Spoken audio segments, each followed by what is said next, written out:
சிவராத்திரி தோன்றிய கதை தெரியுமா? மகிமை மிக்க இந்த மகா சிவராத்திரி தோன்றியது திருவண்ணாமலை தலத்தில்தான் என்பது பலருக்கும் தெரியாத ரகசியமாக உள்ளது. இந்த நாளில்தான் கோடி சூரிய பிரகாசத்துடன் சிவபெருமான் லிங்க வடிவில் திருவண்ணாமலையில் தோன்றினார் என்று புராணங்களில் குறிப்பிடப்பட்டுள்ளது.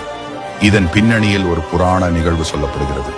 விஷ்ணுவுக்கும் பிரம்மாவுக்கும் ஒரு தடவை தம்மில் யார் பெரியவர் என்ற சண்டை ஏற்பட்டது.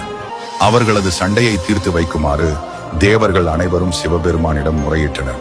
அதை ஏற்று சிவபெருமான் மிகப்பெரிய நெருப்பு பிழம்பாக விஷ்ணு பிரம்மா இருவர் முன்பும் தோன்றினார். அந்த நெருப்பு பிழம்பு மண்ணுக்கும் விண்ணுக்கும் பரவி மிக பிரமாண்டமாக காட்சியளித்தது. அந்த நெருப்பு பிழம்பு விஷ்ணு பிரம்மா இருவரிடமும், எனது அடிமுடியை யார் முதலில் தொட்டு வருகிறீர்களோ அவரே இந்த உலகின் பெரியவர் ஆவார் என்றது. உடனே விஷ்ணு வராக பன்றி உருவம் எடுத்து அந்த நெருப்பு பிழம்பின் அடியை காண்பதற்காக பூமியை துளைத்து சென்றார். பிரம்மனோ அன்ன பறவையாக மாறி நெருப்பு பிழம்பின் முடியை கண்டு வருகிறேன் என்று உயரே பறந்து சென்றார். பல ஆண்டுகள் யுகங்களாக முயன்றும் விஷ்ணு பிரம்மா இருவராலும் அந்த நெருப்பு பிழம்பின் அடி முடியை காண இயலவில்லை. இது ஈசனின் செயலாகத்தான் இருக்கும் என்பதை உணர்ந்த விஷ்ணு தனது முயற்சியை கைவிட்டு திரும்பி வந்தார். அவரிடம் இருந்த ஆணவம் காணாமல் போய்விட்டது.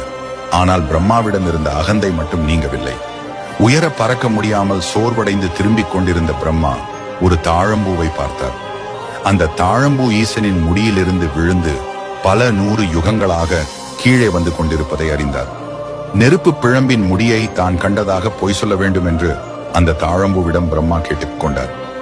தாழம்பூவும் அதற்கு சம்மதித்தது. தரை இறங்கியதும் அந்த தாழம்பூ பொய் சாட்சி சொன்னது. அவ்வளவுதான். நெருப்பு பிழம்பாக இருந்த சிவபெருமானுக்கு கோபம் பொத்துக்கொண்டு வந்தது. அந்த நெருப்பு பிழம்பில் இருந்து சிவபெருமான் வெடித்துக் கொண்டு லிங்க வடிவில் வெளியில் வந்தார். விஷ்ணுவுக்கும் தேவர்களுக்கும் கேட்ட வரங்களை எல்லாம் கொடுத்த சிவபெருமான் பொய் சொன்னதற்காக பிரம்மாவுக்கு பூமியில் கோவில் இல்லை என்றும் தாழம்பூவை பூஜைக்கு தகுதியற்ற மலராவாய் என்றும் சாபமிட்டார். இந்த நிகழ்ச்சி நடந்தது திருவண்ணாமலையில் என்பது குறிப்பிடத்தக்கது. இந்த அக்னியில் இருந்து வெளியில் வந்த சிவபெருமான் லிங்கோத்பவர் வடிவில் காட்சி கொடுத்தார். இதனால் திருவண்ணாமலையில் தான் முதலில் லிங்க வழிபாடு தோன்றியது என்பது உறுதியாகிறது. மாசி மாத சிவராத்திரி அன்று இந்த நிகழ்வு நடந்ததால் அது மகா சிவராத்திரி என்று சிறப்பித்து கூறப்படுகிறது.